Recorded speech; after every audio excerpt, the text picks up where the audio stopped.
India's pivot from an agri and services-oriented economy to a services plus manufacturing economy is likely to get a further boost in the upcoming union budget.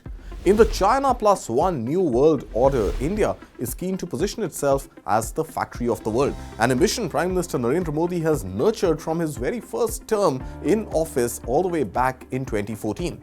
Themes like Make in India as well as the later introduced production-linked incentives could get a shot in the arm as Finance Minister Nirmala Sitharaman presents her 7th union budget on the 23rd of July. So if you're looking at setting up a factory, some tax advantages may be coming your way. As per reports, the Finance Ministry is likely to extend the concessional 15% corporate tax rate for new manufacturing facilities. This reduced tax rate was first introduced way back in September 2019 to attract investments and support the Make in India initiative. But the concession expired on 31st of March this year. The July budget is likely to give this initiative a new lease of life. A concessional tax rate is a reduced tax rate applicable under some very specific conditions to encourage new investments in priority sectors. It is lower than the standard tax rate to encourage capital investment by providing financial relief to entrepreneurs. Experts believe this extension could rejuvenate growth in the sector and enable a transition of youth from the low-yield farm sector informal employment to better income generation opportunities in factories across India.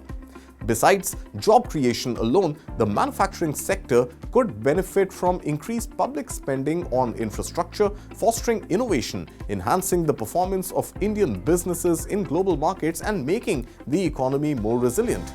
India's manufacturing activity has been expanding for the last 3 years. However, performance dipped to a 3-month low in May due to intense heat waves, reducing working hours. But in June, the Manufacturing Purchasing Managers Index or PMI rose to 58.5.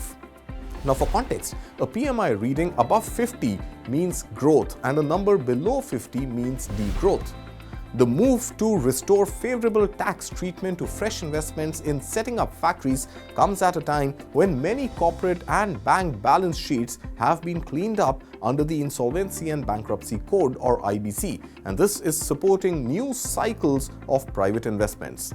Government schemes like PLI or the production-linked incentive will further accelerate growth. It'll push investments, create jobs, and help achieve self-reliance. But it's not just a tax incentive up for grabs in the manufacturing space.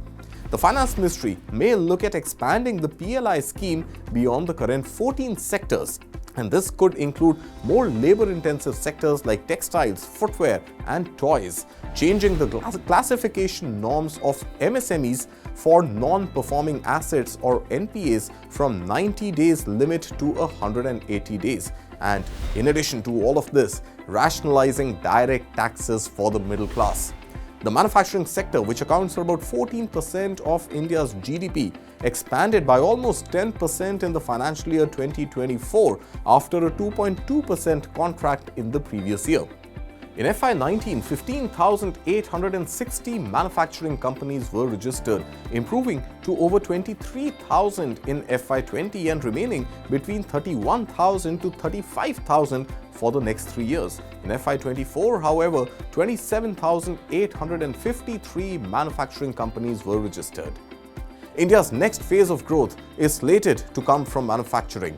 While it is a source of employment generation and hence greater tax collection, it is also an opportunity to shift the trade dynamics by India becoming a consistent net exporter and raking in dollar revenues. How soon and how competitively India is able to scale up its production capabilities will define if India will become the default plus one in the China Plus One strategy.